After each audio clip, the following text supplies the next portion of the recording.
The centrist group No Labels is moving ahead with plans to field a presidential ticket. The move could have a major impact on the 2024 presidential race. No Labels National Convention Chair Mike Rawlings joins us now. He's also the former mayor of Dallas. Mike, good to see you. Thanks so much for being here. So we have this matchup now between President Biden and former President Donald Trump. And in recent weeks, No Labels has been moving forward with plans to put forward an alternative unity ticket this election year. But how exactly will that process work? Well, we're at a key point in the whole process. For the last 5 months, we've been interviewing delegates, over 800 delegates, asking them what they want in a presidential candidate, what they want in leadership in America. Last week, they said, please move ahead with this. Let's get serious talking to folks. So we've created an organization called the Country Over Party Committee, a group of citizen leaders that are interviewing candidates, who are vetting their backgrounds, strategizing about can they fit the bill for what we want. At that point, a nomination will come out of that committee, and then we will take it to the floor of our convention, our virtual convention of over 800 people, and we will take a vote by citizens in all 50 states to decide, is this the candidate and is this the ticket that we want to endorse. It's going to take a little time, but this is very important for America, and I'm very pleased about our process is well thought out. And what exactly is the timeline? When would we expect an announcement of a candidate? I don't think you should expect it next week. I don't think it may be in April. It may be, look, we got to get this done before the spring to get the campaign going.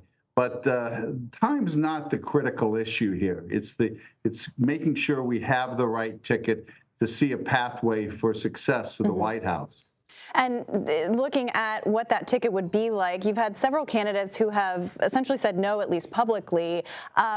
Is your group considering a Republican? I know that former Georgia Republican Lieutenant Governor Jeff Duncan has been named as someone who may be interested. Can you confirm that he's in the running? No, I'm not going to confirm any names. I will tell you this, that I think it's the attitude of the delegates and the Country Over Party Committee that probably a Republican should be at the top, a Democrat second, because we want to make sure that we take votes away from Donald Trump in this process. So that's the framework that we've been going into at this point. I mean, it's interesting because over the past 24 hours, you've had an outside group announced to kind of run against third-party candidates. You also have the Biden or the DNC announcing a similar type of team within the DNC to run opposition on third-party candidates. What does that tell you? Is that concerning to you? Well, first of all, it tells me that they're concerned about their ticket. And they are trying to put a focus on us, which, thank you. We like the focus because what we're doing here is very important. We're talking to the common sense majority of America.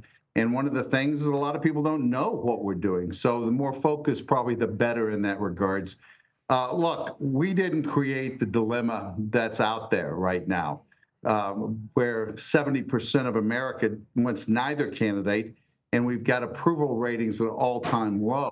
And we've just got to make sure that we get America going in the right direction here.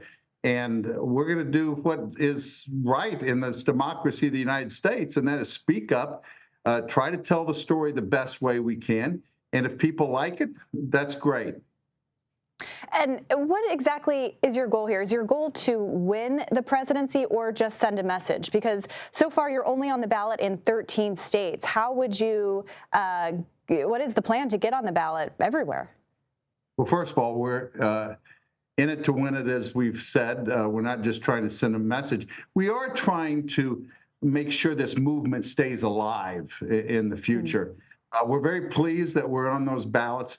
We're in process in 15 other states, and we see our way in the middle of May to get to 35. At some point, the candidate's campaign has to take over because of state laws.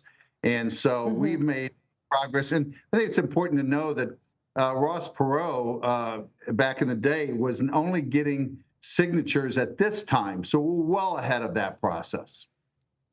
All right, well, we will stay tuned, and we thank you so much for joining us, Mike Rawlings. Thank you. We will talk to you soon. Thank you.